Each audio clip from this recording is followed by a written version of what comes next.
বিশ্বজুড়ে এখন এক ভয়াবহ রূপ নিয়েছে করোনা ভাইরাসের সংক্রমণ। কোভিড-19 মৃতের সংখ্যা একেবারেই কমছে না। বাংলাদেশও এর ভয়াল থাবা থেকে বাদ যায়নি। সংক্রমণের চতুর্থ ধাপে চলছে কমিউনিটি ট্রান্সমিশন। করোনার সব খবর, আপডেট এবং পরামর্শ নিয়ে আমাদের নিয়মিত আয়োজন corona update, presented by Mister Hygiene. সঙ্গে রয়েছে আমি সৈয়দ আবিদ হোসেন সামি। দর্শক, করোনার আপডেট আপনাদেরকে জানাবো, তবে তার আগে একটা ভিন্ন প্রসঙ্গ। লিবিয়ার ট্রিপলিতে ২৬ বাংলাদেশিকে গুলি করে হত্যা করেছে মুক্তিপণ আদায়কারীরা। বিষয়টি নিশ্চিত করেছে বাংলাদেশ পররাষ্ট্র মন্ত্রণালয়। এক বিবৃতিতে জানানো হয়েছে, কাজের খোঁজে বেনগাজি থেকে ট্রিপলি যাবার পথে মিজদাহ এলাকায় অপহরণকারীদের খপ্পরে ২৬ বাংলাদেশি সহ ৩৮ জন। মরুভূমিতে অপহরণকারীরা তাদের আটকে মুক্তিপণ দাবি করে এক পর্যায়ে অপহৃতদের একজন অপহরণকারীদের দলনেতাকে হত্যা করে। এতে ক্ষিপ্ত হয়ে অপহরণকারীরা নির্বিচারে সবার উপর গুলি চালায়। এতে এই হতাহতের ঘটনা ঘটে। নিহত বাংলাদেশিদের মরদেহ মিজদাহ হাসপাতালে সংরক্ষিত রয়েছে।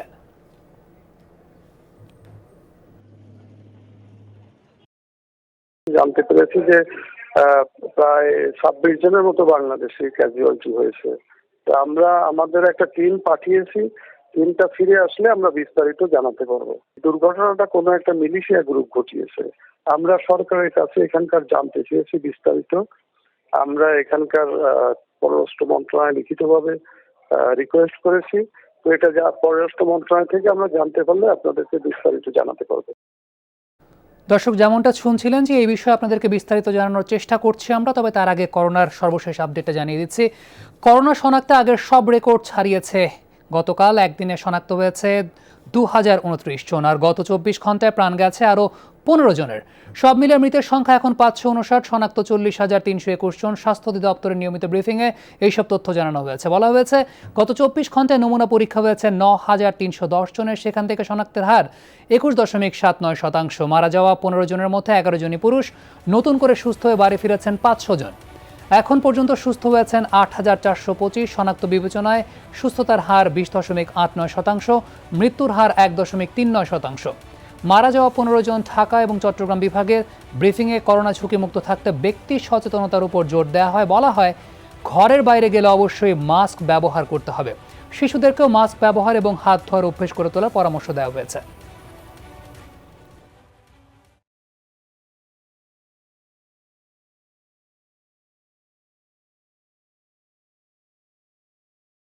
এই ভাইরাসের প্রবেশের দরজা হলো মুখ, নাক এবং চোখ। কাজেই চোখে মুখে হাত দেওয়া থেকেও বিরত থাকতে হবে এবং শিশুদেরকেও এই অভ্যাসগুলো গড়ে তুলতে হবে যেন তারা অযথা চোখে মুখে হাত না দেয়। কাপড়ের তৈরি মাস্ক ব্যবহার করি, এটা আমাদের জন্য সাশ্রয়ী হয়। খুলে রাখার সময় সাবান পানিতে ভিজিয়ে রাখবেন।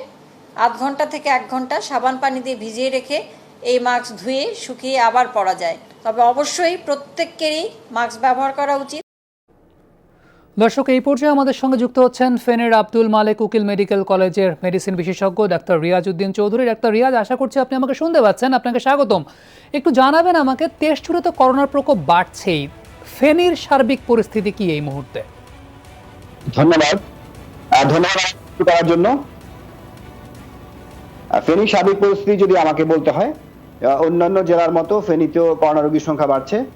আজকে পর্যন্ত আমাদের সর্বমোট ফেনীতে করোনা রোগীর সংখ্যা ৮৯ জন এবং বর্তমান আক্রান্ত মোট সুস্থ হয়ে গেছেন প্রায় ৫৩ জন এবং বর্তমানে চিকিৎসা নিচ্ছেন ২৯ জন এবং এদের মধ্যে প্রত্যেকেই ফেনী স্বাস্থ্য বিভাগের সাথে যোগাযোগ রেখে চিকিৎসা নিচ্ছেন এবং কেউ কেউ মাইল্ড কেস বা মৃদু লক্ষণযুক্ত অবস্থায় আছেন এবং কেউ একদমই কোনো লক্ষণ নাই কিন্তু তাদের করোনা পজিটিভ পাওয়া গেছে। সেক্ষেত্রে তারা বাসায় চিকিৎসা নিচ্ছেন, কিন্তু ফেনী স্বাস্থ্য বিভাগ সার্বক্ষণিক তাদের সাথে যোগাযোগ রাখছেন তাদের কোনো সমস্যা হচ্ছে কিনা। পাশাপাশি যেসব মৃদু লক্ষণযুক্ত বা মাঝামাঝি লক্ষণযুক্ত মডারেট কেসগুলো হাসপাতালে ভর্তি আছে এবং সেগুলো ফেনী সদর হাসপাতালে ভালোভাবে চিকিৎসা পাচ্ছে। একটু আমি জানতে চাইবো যে হাসপাতালগুলোতে চিকিৎসা সেবা আসলে কিভাবে চলছে, কারণ করোনা রোগী ছাড়াও তো অন্যান্য রোগীরাও আসছেন নিয়মিতভাবে। সেক্ষেত্রে ম্যানেজমেন্ট কিভাবে এই সিচুয়েশনটা মোকাবেলা করছে? দেখেন, এই সমস্যাটা কিন্তু প্রথম থেকেই ছিল যে করোনা ছাড়া এবং করোনা নন কোভিড যে পেশেন্টগুলো তাদের চিকিৎসা কিভাবে হবে।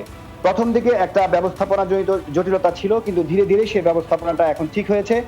সব করোনা থেকে করোনা সন্দেহযুক্ত রোগী এবং করোনা ছাড়া বা নন কোভিড-19 পেশেন্ট কিন্তু এখন নিয়মিতভাবে সরকারি হাসপাতালে চিকিৎসা পাচ্ছেন। জেলা সদর হাসপাতাল এবং উপজেলা প্রত্যেকটি উপজেলা স্বাস্থ্য কেন্দ্রে সবাই চিকিৎসা দিচ্ছেন তবে কিছু সমস্যা হচ্ছে যে সবগুলো ক্লাসিক্যাল করোনা সিমটম নিয়ে আসছেন, জ্বর, কাশি, শ্বাসকষ্ট নিয়ে যেসব আসছেন, সেসব ক্ষেত্রে কিছুটা সমস্যা এখনো তৈরি হচ্ছে। কারণ আমাদের এখানে কিন্তু আইসিইউ ব্যবস্থা নেই এবং পর্যাপ্ত পরিমাণে অক্সিজেন সাপ্লাই, যেটা সেন্ট্রাল অক্সিজেন সাপ্লাই, সেটা কিন্তু নেই। শুধুমাত্র সিলিন্ডার দিয়ে অক্সিজেন সাপ্লাই দিয়ে করোনা রোগীকে চিকিৎসা করা কিন্তু দুরূহসাধ্য বিষয়। এই জন্য করোনা রোগীদের চিকিৎসা দেওয়া হচ্ছে, তবে সেটা মৃদু লক্ষণযুক্ত রোগীসমূহ, পাশাপাশি মডারেট রোগীসমূহকে চিকিৎসা দেওয়া হচ্ছে।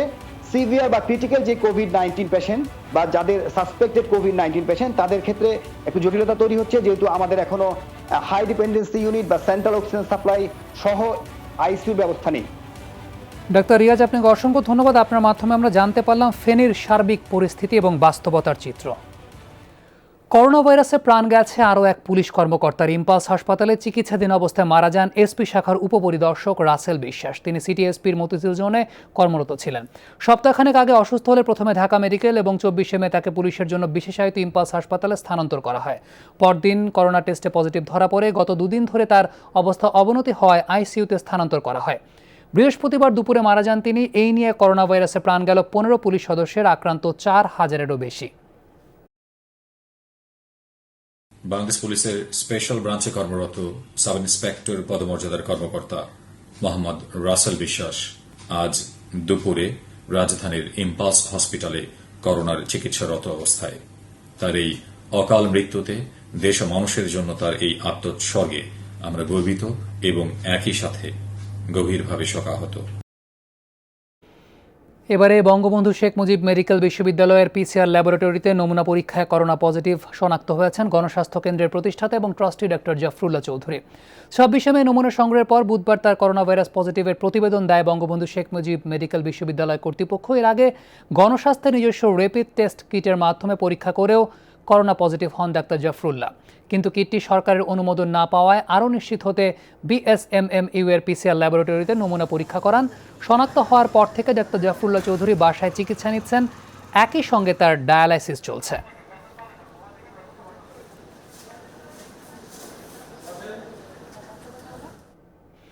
বিশ্বজুড়ে করোনা ভাইরাসে 3,58,000 ছুঁই প্রাণহানি, 58 লাখ ছাড়িয়ে গেছে সংক্রমণ। 24 ঘন্টার ব্যবধানে মারাত্মক ছোঁয়াচে ভাইরাসটিতে 5,283 জন মৃত্যুবরণ করেছেন। নতুনভাবে লাখেরও বেশি মানুষের শরীরে কোভিড-19 শনাক্ত হয়েছে। এর মাঝে যুক্তরাষ্ট্রে একদিনের ব্যবধানে মৃত্যুবরণ করেছেন দ্বিগুণ মানুষ। দেশটিতে মোট প্রাণহানি 1 লাখেরও বেশি, প্রায় 18 লাখ আক্রান্ত করোনায়। ব্রাজিলে দুদিন যাবৎ 1000-এর উপর মানুষ মারা গেছেন করোনায়। সব মিলিয়ে 25,500 ছাড়িয়েছে মৃত্যু, আক্রান্ত 4.25 লাখ। এদিকে মৃত্যু কম হলেও রাশিয়াতে একদিনে আরও 8,000 রোগী শনাক্ত হয়েছে। অন্যদিকে হাসপাতাল থেকে সবশেষ করোনামুক্ত রোগীকে ছাড়পত্র দিয়েছে নিউজিল্যান্ড। দেশটিতে মাত্র 21 জন এখনও অসুস্থ, তাদের ঘরেই চিকিৎসা চলছে। এদিকে পার্শ্ববর্তী দেশ ভারতে 24 ঘন্টায় আরও 194 জনের মৃত্যু হয়েছে করোনা ভাইরাসে। টানা সপ্তম দিনের মতো সংক্রমিত 6,000-এরও বেশি মানুষ। এই নিয়ে দেশটিতে 1,58,000 ছাড়িয়েছে কোভিড-19 আক্রান্তের সংখ্যা। ছোঁয়াচে ভাইরাসটিতে মারা গেছেন 4,531 জন। করোনার বিস্তারে সবচাইতে ক্ষতিগ্রস্ত রাজধানী নয়াদিল্লি, দক্ষিণের রাজ্য তামিলনাড়ু এবং মহারাষ্ট্র। 25শে মার্চ থেকে করোনা মোকাবেলায় লকডাউন ঘোষণা করা হলে অবরুদ্ধ হয়ে পড়েন 100 কোটির বেশি মানুষ। অর্থমন্দায় পড়ে দেশটি। এদিকে প্রতিবেশী পাকিস্তানে করোনা ভাইরাসে মারা গেছেন 1260 জন, আক্রান্ত 61,000-এরও বেশি।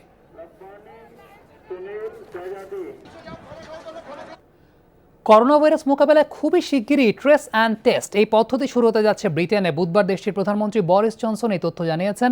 তিনি আরও জানিয়েছেন, বৃহস্পতিবার কর্মকাণ্ডটির আনুষ্ঠানিক উদ্বোধন হবে। প্রকল্পটিতে কাজ করবেন 40,000-এরও মতো স্বাস্থ্যকর্মী। এর মাধ্যমে সন্দেহভাজন ব্যক্তিকে শনাক্তের মাধ্যমে তার সংস্পর্শে আসা বাকিদের করোনা পরীক্ষা করা হবে। অবশ্য কবে নাগাদ নমুনা সংগ্রহ শুরু সেটি নিশ্চিত করা যায়নি। প্রধানমন্ত্রী দাবি করেছেন, এর মাধ্যমে লকডাউন শিথিলের পথে আরও কিছুটা এগোতে পারবে যুক্তরাজ্য। এদিকে নীতিমালা লঙ্ঘনের অভিযোগে প্রধানমন্ত্রীর মুখ্য উপদেষ্টা ডমিনিক কামিন্সের পদত্যাগ দাবি আরও জোরালো হয়েছে। বরিস জনসনের বিরুদ্ধে অবস্থান নিয়েছে 61 আইন প্রণেতা। There is a new test and trace করোনার বিস্তার রুখতে জনগণকে ঘরে থাকার আহ্বান জানানো হচ্ছে। না মানলে নিষেধাজ্ঞা আরোপের পরিকল্পনা সরকারের। তবে রোগী শনাক্তে নতুনভাবে শুরু হচ্ছে ট্রেসিং অ্যান্ড টেস্টিং অপারেশন। নিঃসন্দেহে মহামারীর চিকিৎসার ক্ষেত্রে এই পদ্ধতি বেশ কার্যকর হবে। এর মাধ্যমে দ্রুত পরীক্ষার ফলাফল জানতে পারবেন ব্রিটিশরা। They don't follow that advice. মহামারীর কারণে খুব শিগগিরই দুর্ভিক্ষে পড়তে যাচ্ছে লাতিন আমেরিকার 1.5 কোটি মানুষ। বুধবার জাতিসংঘের খাদ্য বিষয়ক কর্মসূচি WFP সতর্কবার্তা দিয়েছে। তারা জানিয়েছে করোনা ভাইরাসের প্রাদুর্ভাবের আগেই মহাদেশটির প্রায় 34 লাখ মানুষ খাদ্য সংকটে ভুগছে। এদিকে লকডাউন শিথিল এবং অর্থনীতিকে গতিতে ফেরানোর দাবিতে বিক্ষোভ আন্দোলন চলছে বিভিন্ন লাতিন দেশে। 24 ঘন্টার হিসাবে সংক্রমণের দিক থেকে যুক্তরাষ্ট্রকে টপকে গেল ব্রাজিল। বুধবার দেশটিতে শনাক্ত হয় 22,000-এর বেশি করোনা রোগী। ফেব্রুয়ারিতে প্রথম রোগী শনাক্ত হলেও চলতি মাসের শুরু থেকে হু হু করে লাতিন দেশটিতে বাড়ছে মৃত্যু আর সংক্রমণ, যা করোনার বর্তমান হটস্পটে পরিণত করেছে ব্রাজিলকে। প্রতিবেশী দেশগুলোতেও জ্যামিতিক হারে বাড়ছে প্রাণহানি, ঘটছে ব্যাপক বিস্তার। বিশ্ব খাদ্য কর্মসূচির সতর্কবার্তা, মহামারী পরবর্তী সময়ে দুর্ভিক্ষে ভুগবে মহাদেশটির প্রায় 1.5 কোটি মানুষ। করোনা ভাইরাস পরবর্তী সময়ে আঞ্চলিক এবং বৈশ্বিকভাবে একটি জটিল স্তরে প্রবেশ করছি আমরা। একে দুর্ভিক্ষের মহামারী আখ্যা দেওয়া যায়। কেবল লাতিন আমেরিকাতেই কমপক্ষে 1.5 কোটি মানুষ পড়বেন খাদ্য সংকটে। সাম্প্রতিক বছরগুলোয় যা নজিরহীন। তাই স্বাস্থ্যগত সুরক্ষাই যথেষ্ট নয়, প্রয়োজন খাদ্যে স্বয়ংসম্পূর্ণতা। যুক্তরাষ্ট্র বরাদ্দ রদের পর মহামারীর মধ্যেই কিছুটা টালমাটাল অবস্থায় পড়ে বিশ্ব স্বাস্থ্য সংস্থা। সেটি সামাল দিতেই বুধবার আসে WHO নতুন ফাউন্ডেশনের ঘোষণা।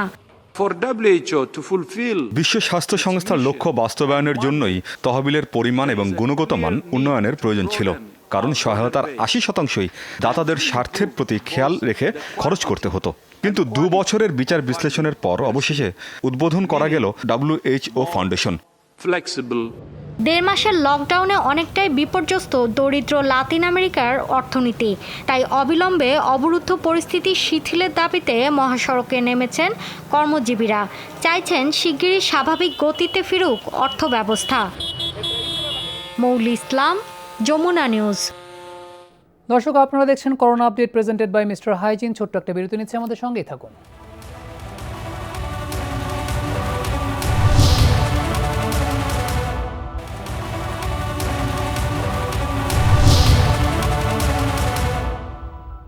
স্বাগত আরও একবার। আপনারা দেখছেন corona update presented by Mister Hygiene. গত বুধবার জানানো হয়েছিল 30শে মের পর আর বাড়ছে না সরকারি ছুটি। এই সংক্রান্ত প্রজ্ঞাপন জারি হয়েছে বৃহস্পতিবার। বলা হয়েছে 31শে মে রোববার থেকে খুলবে সরকারি বেসরকারি সব অফিস। সীমিত আকারে চালু হবে বাস, লঞ্চ, রেল। বন্ধ থাকবে শিক্ষা প্রতিষ্ঠান, করা যাবে না সভা সমাবেশ। 15 জুন পর্যন্ত সবাইকে মেনে চলতে হবে স্বাস্থ্য বিভাগের 13 দফা নির্দেশনা। এই খবরে মিশ্র প্রতিক্রিয়া দেখিয়েছেন সাধারণ মানুষ। 2 মাস ধরে বন্ধ গণপরিবহন। অলস বসে থাকা বাসগুলোকে মাঝে মধ্যে স্টার্ট দিয়ে সচল রাখতে হয়েছিল। আগামী রোববার থেকে রাস্তায় নামার জন্য প্রস্তুত হচ্ছে বাসগুলো। মালিক, ড্রাইভার, শ্রমিক সবাই নিচ্ছেন শেষ মুহূর্তের প্রস্তুতি। স্টার্ট না দিলে মনে করেন গাড়িগুড়ি সব ব্যাটারি বুটারি সব বয়া যায়। কেরানীগঞ্জের আব্দুল মতিন মিয়ার আয় রোজগার বন্ধ। সহধর্মিণীকে নিয়ে একটি বেসরকারি হাসপাতালে চিকিৎসা শেষে বাড়ি ফিরছিলেন। তিনি লকডাউন খুলে দেওয়ার পক্ষে। একই অবস্থা গাউসিয়া মার্কেটের জুতার দোকান কর্মচারী আসগর মিয়ার। আবার অনেকেই লকডাউন তুলে দেওয়ার বিপক্ষে। এখন এই অবস্থায় আমরা কিভাবে চলবে? বেচা কিনা না হইতে পারে, হইতেও পারে। ক্ষুধাটাই সবচেয়ে বড় জিনিস। করোনা ভাইরাস টাইরাস এগুলো আল্লাহ বাঁচানোর মালিক আল্লাহ। লকডাউন দেওয়াটা ঠিক আছিল। লকডাউন তো গণহারে বাড়তেছে। নিয়ম কানুন মেনে তারপরে সবকিছু করতে হবে। অ্যাকচুয়ালি সরকারের নিষেধাজ্ঞা মানি নেই। করোনা মহামারীতে সরকারি ছুটি কয়েক দফা বাড়ানো হয়েছে গেল 2 মাসে। সরকার কড়াকড়ি করলেও নাগরিকদের নিষেধাজ্ঞা অমান্য করার প্রবণতায় নমনীয় নীতি নির্ধারকেরা। সীমিত আকারে চলবে গণপরিবহন, ব্যবসা বাণিজ্য, অভ্যন্তরীণ রুটে বিমান চলাচল, সবকিছুই। আমাদের শিথিলতা বলা যাবে না। ওয়ার্ল্ড কিন্তু ইউরোপ বলেন বা আমাদের আরব দেশগুলো সবাই কিন্তু আমাদের অর্থনৈতিক কর্মকাণ্ডগুলো চালু করছে। এটা বাস্তবতা। প্রথম পর্যায়ে ঢাকা থেকে চট্টগ্রাম, সিলেট এবং সৈয়দপুরে এয়ারপোর্টে আমাদের বিমান যাবে। পরবর্তীতে পর্যায়ক্রমে অন্যান্য রুটগুলো বিবেচনা করা হবে। আর ইন্টারন্যাশনালটা আমরা 15 তারিখের দিকে সিদ্ধান্ত নেব। লকডাউনের কড়াকড়ি বহাল হিসেবে রাত 8টা থেকে সকাল 6টা পর্যন্ত বাইরে বের হওয়া নিষিদ্ধ। শপিং মল, হাটবাজার বিকেল 4টার মধ্যে বন্ধ করতে হবে। এক জেলা থেকে অন্য জেলায় কেউ যাতায়াত করতে পারবেন না। নৌ সড়ক পথে সবার জন্য মাস্ক ব্যবহার বাধ্যতামূলক। গণপরিবহন চালু হওয়ার পাশাপাশি সড়ক দুর্ঘটনার বিষয়টিও সামনে এসে যায়। বেড়ে যায় উদ্বেগ। পরিবহন চালক, শ্রমিক, পথচারীদের স্বাস্থ্যবিধির পাশাপাশি ট্রাফিক আইন যথাযথ মেনে চলার অনুরোধ জানাচ্ছি। নতুন সিদ্ধান্ত অনুযায়ী শিক্ষা প্রতিষ্ঠান বন্ধ থাকলেও ক্লাস চলবে অনলাইনে, বন্ধ থাকবে সভা সমাবেশ।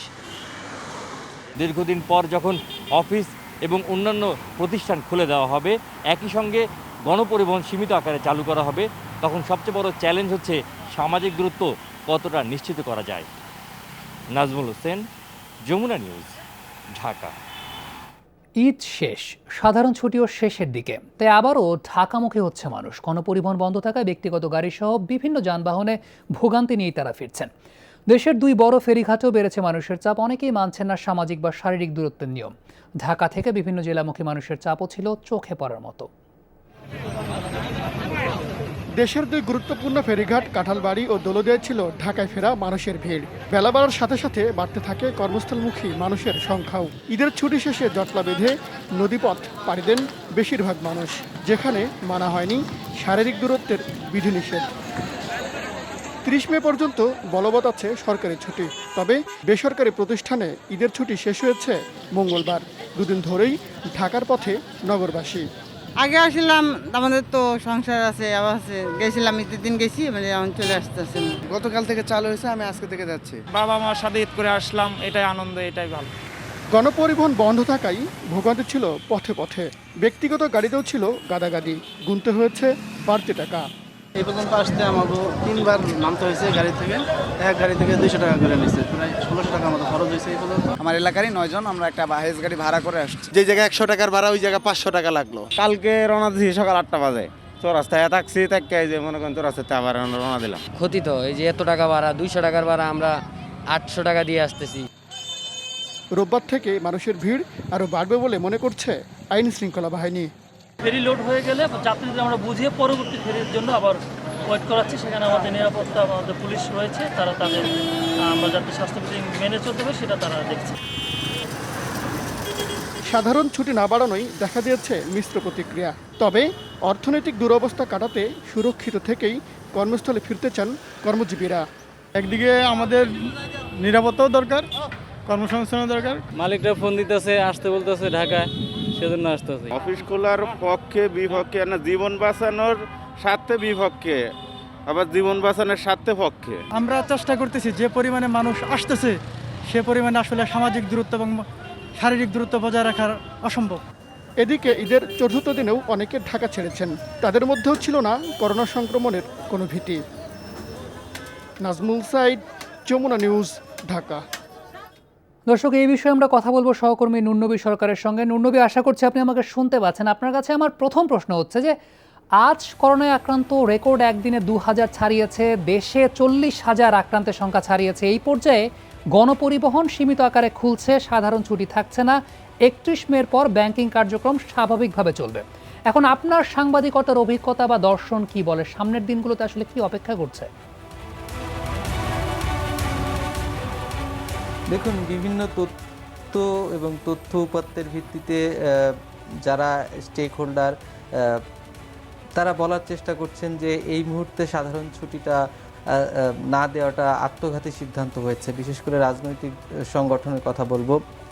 3টি রাজনৈতিক সংগঠন, বিপ্লবী ওয়ার্কার্স পার্টি, ন্যাপ এবং বাসদ মার্ক্সবাদী, তারারই মধ্যে বলেছে এটিকে আত্মঘাতী সিদ্ধান্ত।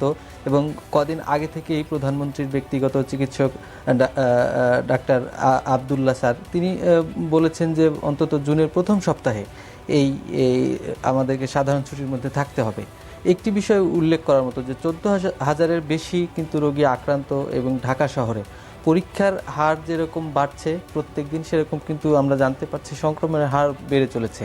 অর্থাৎ ঢাকা শহরের প্রতিটি থানা এলাকায় কিন্তু একাধিক স্পট রয়েছে যে এখানে আক্রান্তের সংখ্যা আমরা খুঁজে পাচ্ছি। ঢাকার বাইরে প্রথম সাধারণ ছুটির সময় প্রায় 80 লাখের মতো মানুষ বাইরে গিয়েছিলেন বলে আমরা জানতে পেরেছি।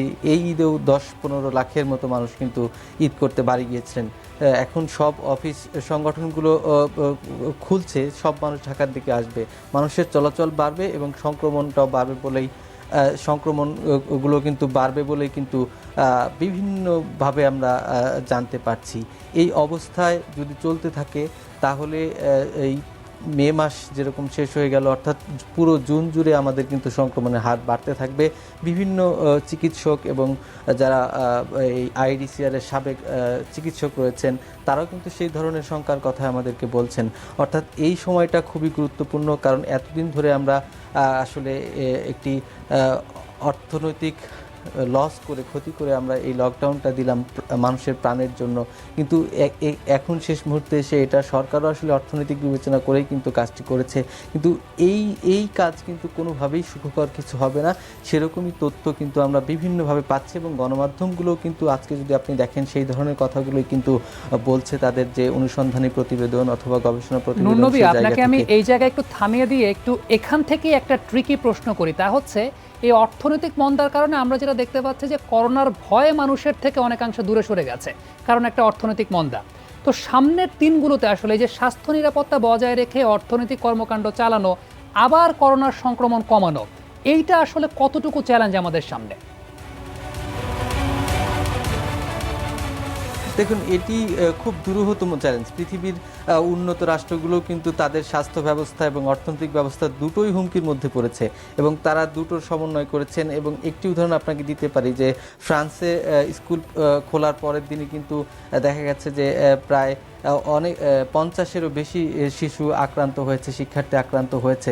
সুতরাং তারাও কিন্তু তাদের সিদ্ধান্তগুলো এবং তাদের যে বিভিন্ন জায়গায় যেগুলো শিথিল করেছিল সেগুলোতে কিন্তু আবার কড়াকড়ি আরোপ করেছে। আমাদের দেশে এমনিতেই ঘনবসতি, অর্থাৎ প্রতি বর্গ কিলোমিটারে এই রাজধানীতে 23,000-এর মতো লোক বসবাস করে। এখন যে লোক মিরপুর থেকে মতিঝিলে অফিস করতে যাবে, ব্যাংকগুলো খোলা, অন্যান্য আর্থিক প্রতিষ্ঠান বা যে প্রতিষ্ঠানগুলো রয়েছে সেগুলো কিন্তু খোলা। অর্থাৎ প্রতিটা মানুষকে একই সময়ে কিন্তু ধরেন মতিঝিলে যেতে হবে, সেখান থেকে একই সময়ে সবাই বাড়ির পথ ধরবে। এই যে এমনিতেই এই যে মানুষের স্বাভাবিক সময়ে যে চলাফেরা ছিল সেখানে যানবাহনের সংকট ছিল, এখন এখানে যানবাহনের সংখ্যা কিন্তু কমে যাবে এবং মানুষ কিন্তু তারাই কিন্তু অফিসে যেতে হবে, হয়তোবা শিক্ষা প্রতিষ্ঠানগুলো বন্ধ। এর বাইরে যে মানুষ, কর্মজীবী মানুষকে বিভিন্ন জায়গায় ছুটতে হবে এই রাজধানীকে জুড়ে, তাহলে এই মানুষগুলো সংক্রমণের ঝুঁকি কিন্তু মারাত্মক আকার ধারণ করে বা মারাত্মক হয়ে কিন্তু তারা ছুটবেন। কিন্তু আমরা আরেকটি বিষয় যে লকডাউন কিন্তু শহরের এই মানুষদেরকে মানানো যায়নি। এখন যেহেতু কাজে যেতে হবে তাদেরকে কতটুকু মানানো যাবে, অর্থাৎ ঢাকা শহরে বাসের ভিতরে গাদাগাদি দেখেছি, আবার ট্রেনে করেও লোকজন কিন্তু এই শহরে আসবেন। তো সব মিলিয়ে যে আমাদের সংক্রমণের যে মাত্রা আমরা দেখতে পাচ্ছি এটা কিন্তু খুব বেশি আকারে ধারণ করবে, এটা কিন্তু আমাদেরকে ইঙ্গিতই দিচ্ছে। সুতরাং মানুষ যদি স্বাস্থ্যবিধিগুলো না মেনে চলাফেরা করে তাহলে দেখা যাবে যে তার নিজের জীবন তার নিজের কাছে সংশয় হবে, একটা অর্থনৈতিক দিক আর একটা তার জীবনের দিক, দুটো দিকে সমন্বয় সাধারণ মানুষকে করতে হবে। কারণ সরকার তার ঘোষণার মধ্যে দিয়ে এটা স্পষ্ট যে অর্থনৈতিক কর্মকাণ্ড স্বাস্থ্যবিধি মেনে চালাতে হবে। সুতরাং মানুষকেই সচেতন হতে হবে। সরকারের তরফ থেকে আর মনে হচ্ছে না কোনো ধরনের কড়াকড়ি আরোপ করা হবে। নুনবী, আপনাকে অসংখ্য ধন্যবাদ আমাদের সঙ্গে যুক্ত হওয়ার জন্য, এবং ফ্রন্টলাইনার হিসাবে আপনিও কাজ করে চলেছেন, এই কারণে আপনিও সাবধানে থাকবেন আশা করছি। চট্টগ্রামে করোনা আক্রান্তের সংখ্যা 2000 ছাড়িয়ে গেছে। গত 24 ঘন্টায় মারা গেছেন 4 জন এবং নতুন করে করোনা ভাইরাস শনাক্ত হয়েছে আরও 215 জনের। এই নিয়ে চট্টগ্রামে মোট আক্রান্তের সংখ্যা দাঁড়িয়েছে 2200 জনে। গত 24 ঘন্টায় BITID ভেটেরিনারি বিশ্ববিদ্যালয়, চট্টগ্রাম ও কক্সবাজার মেডিকেল কলেজে 602টি নমুনা পরীক্ষা করা হয়েছে। 215 জনের পজিটিভ ধরা পড়ে। এর মধ্যে 182 জন চট্টগ্রাম শহরের, বাকি 33 জন উপজেলার। এছাড়াও 24 ঘন্টায় মারা গেছেন করোনা আক্রান্ত 4 জন। সব মিলিয়ে এখন পর্যন্ত চট্টগ্রামে করোনায় মৃত্যু হয়েছে 65 জনের। আমরা নিজে নিজে গৃহে অবস্থান করি, সামাজিক দূরত্ব মেনে চলি, স্বাস্থ্যবিধিগুলো মেনে চলি, তাহলে নিজেকে নিরাপদ রাখতে পারবো, পরিবারকে নিরাপদ রাখতে পারবো এবং এই দেশকে নিরাপদ রাখতে পারবো। যেমনটা আমরা বলছিলাম, চট্টগ্রামে করোনা সংক্রমণ আশঙ্কাজনক হারে বাড়ছে, কিন্তু তারপরও অনেক মানুষ এখনও অসচেতন। সামাজিক দূরত্বের নির্দেশনা না মেনে চলাচল করছেন অবাধে। সড়কে বেড়েছে যানবাহনের চাপও। ভ্রাম্যমাণ আদালত এবং আইন শৃঙ্খলা রক্ষাকারী বাহিনীর অভিযানের পরও চিত্র একেবারেই পাল্টাচ্ছে না। কথা ছিল পোশাক কারখানা চালু করলে মানতে হবে স্বাস্থ্যবিধি, কিন্তু যাত্রীবাহী বাসে গাদাগাদি করে পোশাক কারখানার শ্রমিকদের এভাবে চলাচলই বলে দেয় নির্দেশনা মেনে চলছেন না অনেকেই। সামাজিক দূরত্ব নিশ্চিত করতে দিনভর চট্টগ্রাম জেলা প্রশাসনের ভ্রাম্যমাণ আদালতের অভিযানে ধরা পড়ে এসব চিত্র।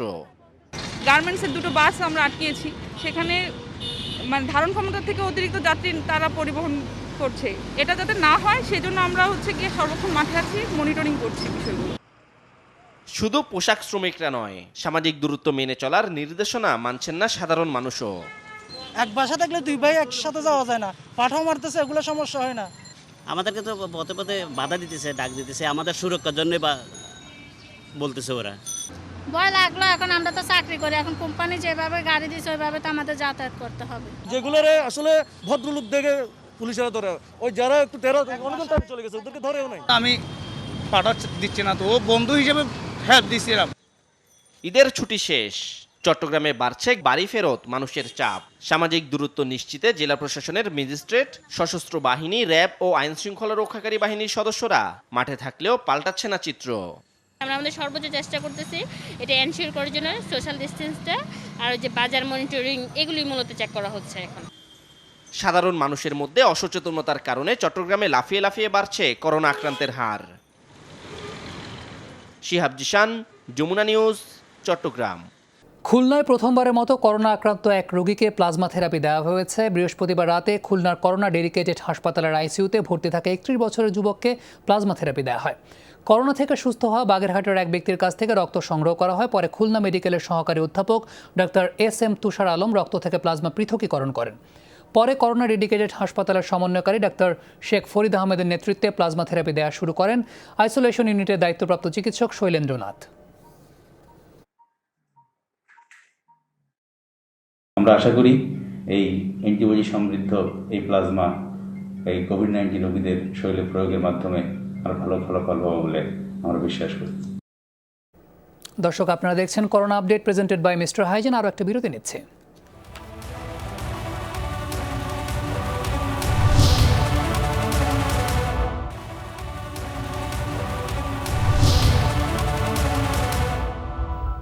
স্বাগত আরও একবার। আপনারা দেখছেন corona update presented by Mister Hygiene. লকডাউনের কারণে বাংলাদেশে আটকে পড়াদের পর্যায়ক্রমে নিজ দেশে ফেরাচ্ছে ভারত সরকার। এরই অংশ হিসেবে বৃহস্পতিবার সকালে ব্রাহ্মণবাড়িয়ার আখাউড়া স্থলবন্দর দিয়ে ফিরে নেওয়া হয় 106 জন নাগরিককে। আখাউড়া ইমিগ্রেশন চেকপোস্টের শূন্য রেখায় ভারতীয় হাইকমিশনার রিভা গাঙ্গুলি বলেন, ঢাকা থেকে বিমানযোগেও বাংলাদেশে আটকে পড়াদের ফিরে নেওয়া হচ্ছে। এই পথে ফিরে যাওয়া যাত্রীরা পূর্বোত্তর ভারতের ত্রিপুরা, আসাম এবং মেঘালয় রাজ্যের বাসিন্দা। আমরা প্রায় 1,500 জনকে বাই ফ্লাইট অলরেডি ইভ্যাকুয়েট করেছি। 9টা ফ্লাইট গেছে, আজকে আরেকটা ফ্লাইট যাবে। আর এই একদিনের জন্য একদিনে প্রায় 230 জন মতো আমাদের আসাম, মেঘালয় আর ত্রিপুরা থেকে ক্রস করছে আজকে। সিলেটের বিশ্বনাথে অন্তঃসত্ত্বা এক নারীকে করোনা আক্রান্তের গুজবের জেরে দুপক্ষের সংঘর্ষ হয়েছে। তা আহত হয়েছেন অন্তত 30 জন। তাদের মধ্যে 2 জনের অবস্থা গুরুতর। বৃহস্পতিবার সকালে উপজেলার কাদিপুর গ্রামে এই ঘটনা ঘটে। পুলিশ জানিয়েছে, গেল 18 মে রফিক আলীর অন্তঃসত্ত্বা স্ত্রী হঠাৎই অসুস্থ হয়ে পড়েন।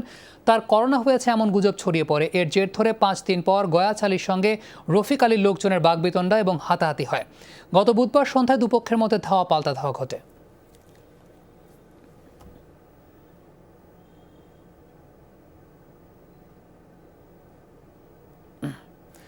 একেবারে নামে মাত্র করোনা ইউনিট খুলেছিল ইউনাইটেড হাসপাতাল কর্তৃপক্ষ। অনিরাপদ অবকাঠামোয় ছিল না আগুন নেভানোর ব্যবস্থা। তাছাড়া ইউনিটের ভেতর দাহ্য পদার্থ প্রচুর পরিমাণে ছিল, তাই মুহূর্তেই আগুনে মারা যান ভেতরে থাকা 5 জন। ইউনাইটেড হাসপাতালের আগুন নিয়ে এসব তথ্য জানিয়েছে ফায়ার সার্ভিসের তদন্ত দল। বিশেষ এই ইউনিটের 12টি অগ্নি নির্বাপন যন্ত্রের 9টি ছিল মেয়াদ উত্তীর্ণ। দাও দাও করে জ্বলা আগুনের স্থায়িত্ব ছিল আধা ঘন্টার মতো। তাতেই পুড়ে শেষ ইউনাইটেড হাসপাতালের করোনা ইউনিট। সাথে সাথেই মারা যান ভর্তি থাকা 5 রোগী। ভূষীভূত হওয়া অস্থায়ী স্থাপনাটি দেখলেই বোঝা যাবে অবহেলা আর জোড়াতালি দিয়ে করা হয়েছিল এটি। অথচ করোনা দুর্যোগে সবথেকে বেশি গুরুত্ব পাওয়ার কথা এই ইউনিটের। উপরে ও পাশে টিনের চালা দিয়ে ঘেরা, ভেতরে মাত্র 5টি বেড। এর ভেতরে অক্সিজেনের পাত্র ও লিটার লিটার স্যানিটাইজার, যা অতিমাত্রায় দাহ্য পদার্থ। সমস্যা আরও আছে। সিআইডির ক্রাইম সিন ইউনিট ও ফায়ার সার্ভিসের তদন্ত দল সকালে গিয়ে 12টি অগ্নি নির্বাপন যন্ত্র খুঁজে পায়, যার 9টি মেয়াদ উত্তীর্ণ। ভেতরে থাকা কোনো যন্ত্রের বিস্ফোরণ থেকেই আগুনের সূত্রপাত বলে মনে করা হচ্ছে। যে ইউনিটটা সবচেয়ে গুরুত্বপূর্ণ দেওয়ার কথা, এটা কি নামে মাত্র একটা ইউনিট করা হয়েছে না অবকাঠামো দেখে তাই মনে হয়েছে আপনাদের? আসলে তো তাই মনে হচ্ছে। তো আসলে আসলে এটা মানে যে জিনিসটা হলো যে এই ধরনের আইসোলেশন পেশেন্টের ব্যাপারে মানে অত্যন্ত গুরুত্ব দেওয়া উচিত ছিল। ভিতরে অনেকগুলো এসি ছিল, ইলেকট্রিক্যাল অনেক ডিভাইস ছিল, তো এবং এখানে এসিগুলোও কিন্তু নেগেটিভ প্রেশারের ছিল। ফায়ার এক্সটিংগুইশার দিয়ে চেষ্টা করেছিল, কিন্তু ফায়ার এক্সটিংগুইশার তো মেয়াদ উত্তীর্ণ, তো মেয়াদ উত্তীর্ণ ফায়ার এক্সটিংগুইশার তো আসলে কাজ করবে না, আসলে কাজ করে নাই। দুপুরে হাসপাতালে আসেন ঢাকা উত্তর সিটির মেয়র আতিকুল ইসলাম। করোনা ইউনিটের নিরাপত্তায় এত দুর্বলতা দেখে অবাক হন তিনিও। যেটি আমার কাছে সবচেয়ে খারাপ লেগেছে, আমাদের যে ফায়ার এক্সটিংগুইশারগুলো যেগুলো আছে, আমি এসে দেখলাম এগুলো কিন্তু ডেটগুলো এক্সপায়ার হয়ে গিয়েছিল। তদন্তে যদি গাফিলতি যদি হয়, অবশ্যই এটা সরকার তাদের কিছু ব্যবস্থা নিতেই হবে এটাকে। আইসোলেশন ওয়ার্ডে 5 জন নিহতের ঘটনায় রাতেই অপমৃত্যুর মামলা করে হাসপাতাল কর্তৃপক্ষ। এ নিয়ে এক ব্রিফিংয়ে করোনা রোগীদের অবহেলা ও অনিরাপদে রাখার অভিযোগ অস্বীকার করে ইউনাইটেড হাসপাতাল কর্তৃপক্ষ। আইসোলেশন ইউনিটটা আমাদের ওই জায়গাতে স্থাপন করার এটাও একটা বড় কারণ ছিল, যেটা হাসপাতাল থেকে পৃথক হবে, আবার হাসপাতালের কাছেই হবে, কিন্তু পাশে পানির হাইড্রেন্টটা থাকবে। আমরা কিছু করার আগেই লেলিহান শিখা পুরা আমাদের আইসোলেশন ইউনিটটাকে গ্রাস করে নেয়। তো আমরা ওনাদেরকে বের করার আগেই আসলে ওনারা দুর্ভাগ্যজনকভাবে মৃত্যুবরণ করেন। মনিরুল ইসলাম, যমুনা নিউজ, ঢাকা। লকডাউনের সময়টা যানবাহন চলছে না, বাড়িঘর থেকে শুরু করে পথঘাট সবখানেই পরিচ্ছন্নতা। এতে প্রাণ ফিরেছে পরিবেশে, কিন্তু মাথা ব্যথার নতুন কারণ হয়ে দেখা দিয়েছে সুরক্ষা সামগ্রীর বর্জ্য। এগুলোর যদি সঠিক ব্যবস্থাপনা না হয় তাহলে মারাত্মক ঝুঁকিতে পড়বে জনস্বাস্থ্য। মানুষ ঘরে থাকলেও দৈনন্দিন জীবনে নির্ভরতা বাড়ছে হ্যান্ড গ্লাভস সহ নানা প্লাস্টিক সামগ্রীর, যা দিন শেষে ফেলা হচ্ছে ডাস্টবিনে, সেখান থেকে সাধারণ ময়লার ভাগাড়ে। খোলা ঝুড়িতে থাকা এসব বর্জ্য থেকে ছড়াতে পারে করোনা ভাইরাস। বেসরকারি প্রতিষ্ঠান এসডো বলছে, লকডাউনের এই সময়ে প্লাস্টিক বর্জ্য বেড়েছে 14,500 টন, দিন শেষে যা পরিবেশ দূষণের অন্যতম কারণ হয়ে দাঁড়িয়েছে। পুড়িয়ে ফেলাটাও কিন্তু বিজ্ঞানসম্মত একটি পদ্ধতি রয়েছে। এর দ্বারা জলজ প্রাণী বা পানি, ভূমিজ প্রাণী এবং ভূমি, বাতাস এবং বাতাসের মান থেকে শুরু করে সব কিছুই কিন্তু খারাপভাবে প্রভাবিত হয়। করোনার সংক্রমণ এখন সামাজিক পর্যায়ে, ফলে আক্রান্ত ও নিরাপদ ব্যক্তি বাছাই করা কঠিন। এ অবস্থায় সুরক্ষার জন্য ব্যবহৃত সামগ্রী উল্টো ক্ষতির কারণ হয়ে উঠতে পারে অব্যবস্থাপনায়। যদি আমরা এই পিপিইগুলোকে সঠিক বর্জ্য ব্যবস্থাপনার আওতায় না নিয়ে আসি, তাহলে এই পিপিইগুলাই কিন্তু আবার কোভিড-19 ছড়ানোর একটা মাধ্যম হিসেবে কাজ করবে। কাপড়ের যে পিপিইগুলো আছে সেটা আলাদা একটা বিনে, অবশ্যই ঢাকনাওয়ালা বিনে আমাদেরকে রেখে দিতে হবে। পরবর্তীতে প্রপার ওয়েতে আবার ডিসপোজ করতে হবে। ঢাকা উত্তর সিটি কর্পোরেশনের তত্ত্বাবধায়ক প্রকৌশলী জানান, লকডাউনের এই সময়ে সামগ্রিক বর্জ্য কমেছে 10 থেকে 30 ভাগ। তবে সাধারণ মানুষের ব্যবহার্য পিপিইর জন্য আলাদা ব্যবস্থা নেই। তবে ঝুঁকিপূর্ণ কিছু বর্জ্য আলাদাভাবে ধ্বংস করা হয়। প্রত্যেক বাসাবাড়ি যারা বর্জ্য তৈরি করেন তারা যাতে অবশ্যই তারা ভিনাইল ব্যাগ অর্থাৎ প্লাস্টিক ব্যাগে প্রাইমারি কালেক্টরদের কাছে ওনারা হস্তান্তর করবেন। তবে কিছু কিছু জায়গায় আমাদের কমপ্লেইন আসছে যে কেউ কেউ এখনো বর্জ্য থেকে বিক্রিযোগ্য পণ্য নিচ্ছে। যারা সংগ্রহ করে তাদের জন্য আমাদের একই নির্দেশনা, তারা যদি কোনো মতে এইটাতে কোনো রকমের বাছাবাছির কাজে এখন নিয়োজিত না থাকে। গেল 8 মার্চ প্রথম করোনা রোগী শনাক্ত হয় বাংলাদেশে। এর আগে থেকেই বাড়তে থাকে প্লাস্টিক পণ্যের ব্যবহার। রাসেল আহমেদ, যমুনা নিউজ, ঢাকা। কোনো প্রকার বিকল্প ব্যবস্থা নেই, ফলে যে কোনো দুর্যোগে অচল হয়ে পড়ে চট্টগ্রাম বন্দর। আমদানি রপ্তানি বাণিজ্য ব্যাহত হওয়ার প্রভাব পড়ে দেশের সামগ্রিক অর্থনীতিতে। বন্দরের সক্ষমতা বাড়াতে নেওয়া বে টার্মিনাল নির্মাণ প্রকল্পের কাজও থমকে আছে। বন্দরের কাঙ্ক্ষিত উন্নয়নে কর্তৃপক্ষের ব্যর্থতায় হতাশ ব্যবসায়ীরা। করোনার কারণে সাম্প্রতিক সময়ে ভয়াবহ কন্টেইনার জটের মুখে পড়ে চট্টগ্রাম বন্দর।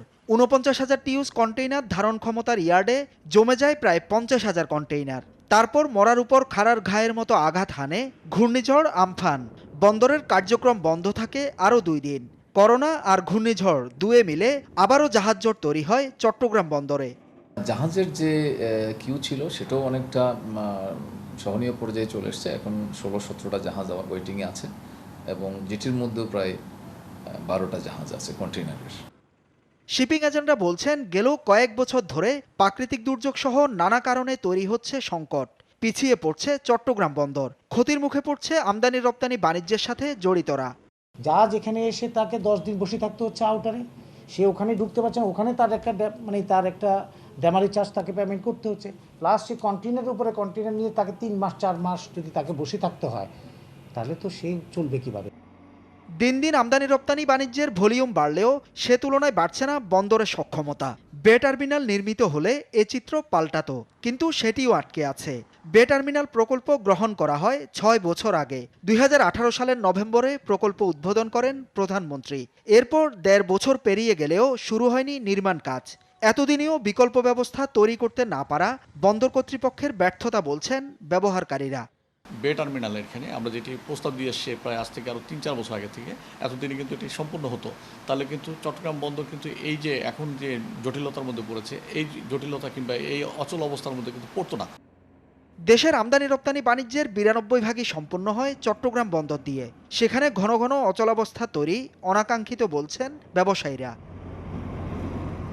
হুসাইন জিয়াদ, যমুনা নিউজ, চট্টগ্রাম। দেখছেন corona update presented by Mister Hygiene. আরও একটা বিরতি নিচ্ছে।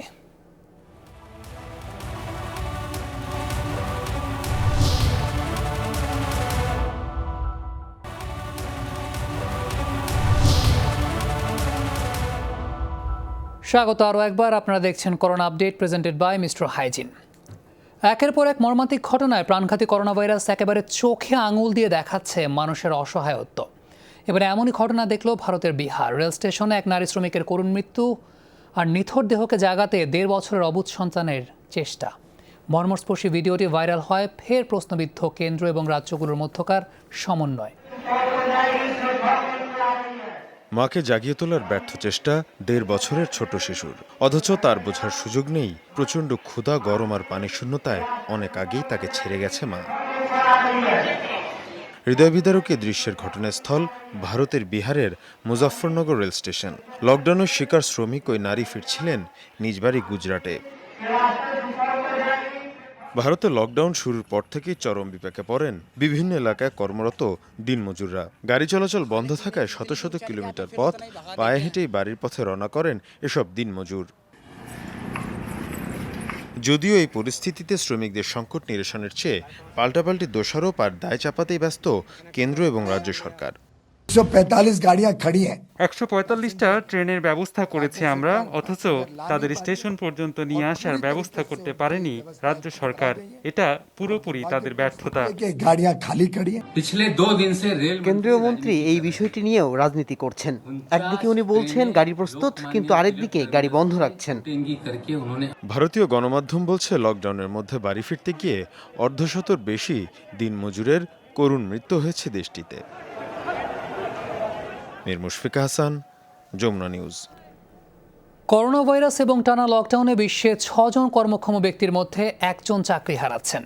বুধবার এই তথ্য জানিয়েছে আন্তর্জাতিক শ্রম সংস্থা ILO। তাদের দাবি, সবচাইতে ক্ষতির মুখে পড়েছে আমেরিকা মহাদেশ। এরই মধ্যে লোকসান এবং দেউলিয়াত্বের অজুহাতে বিপুল শ্রমিক ছাঁটাই করছে বিশ্বের শীর্ষস্থানীয় বহুজাতিক প্রতিষ্ঠানগুলো।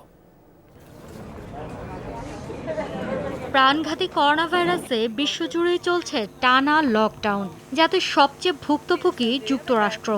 দেশটির প্রায় 4 কোটি মানুষ বর্তমানে বেকার।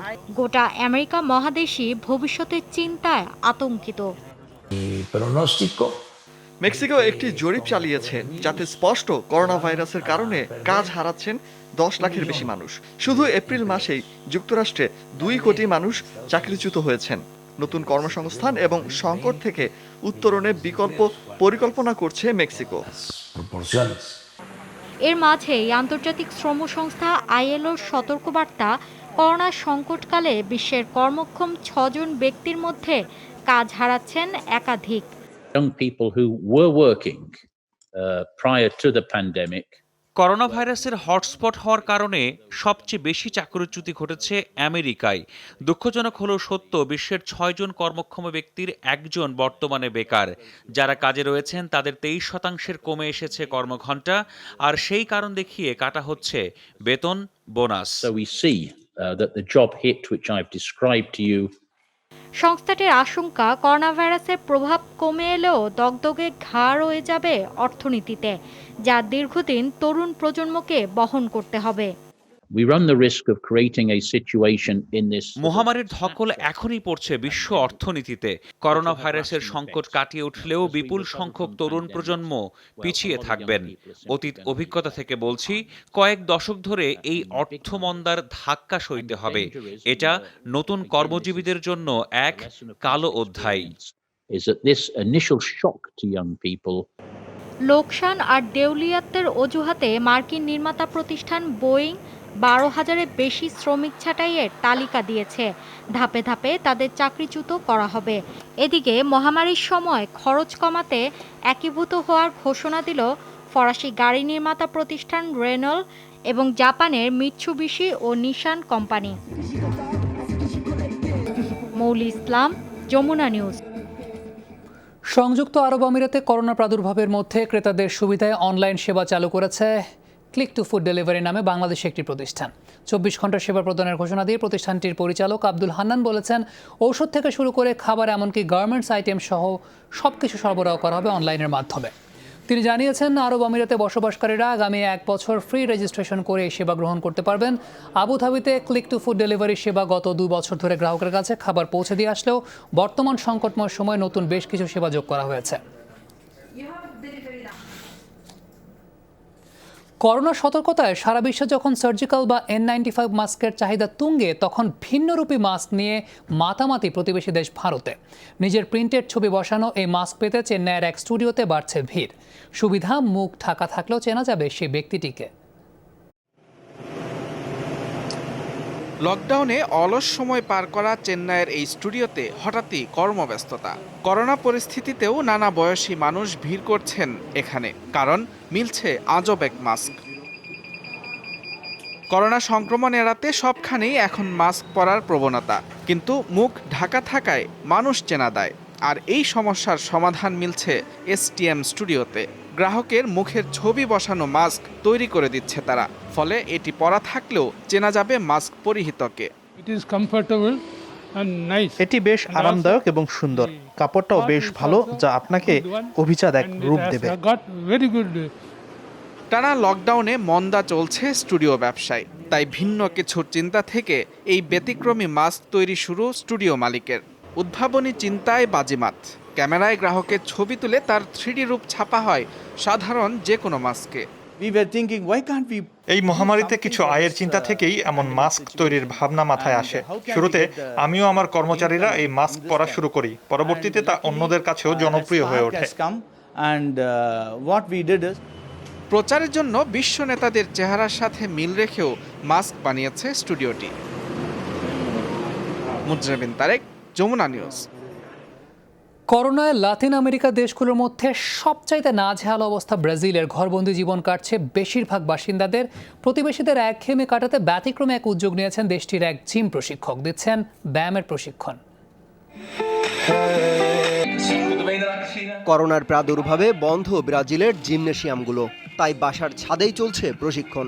36 বছর বয়সী এই জিম প্রশিক্ষক শুধু নিজেই নয়, জিমের কৌশল শেখাচ্ছেন প্রতিবেশীদেরও।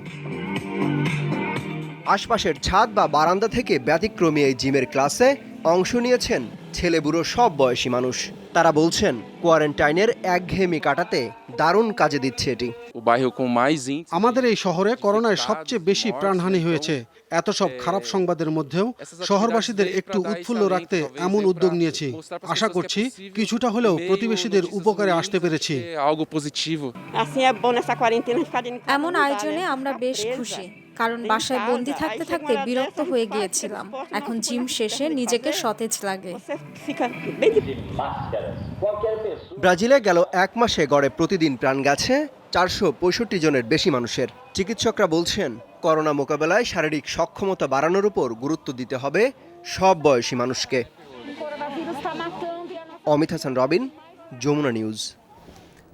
নির্ধারিত সময়ে টি-20 বিশ্বকাপ আয়োজনের সিদ্ধান্ত নিতে আইসিসির বোর্ড সভা 10 জুন পর্যন্ত মুলতবি ঘোষণা করা হয়েছে।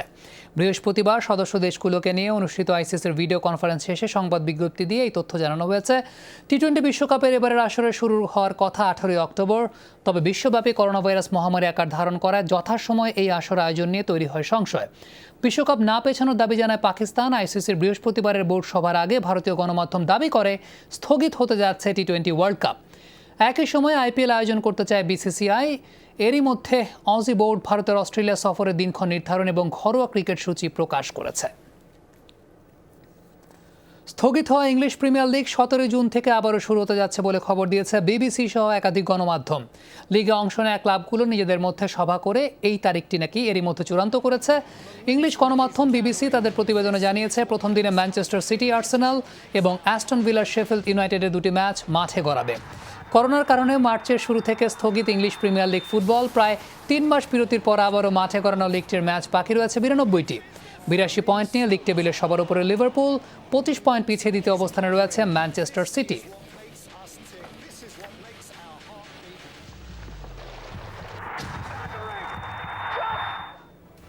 আর এই ছিল corona update presented by Mister Hygiene. এতক্ষণ সঙ্গে থাকার জন্য সবাইকে ধন্যবাদ।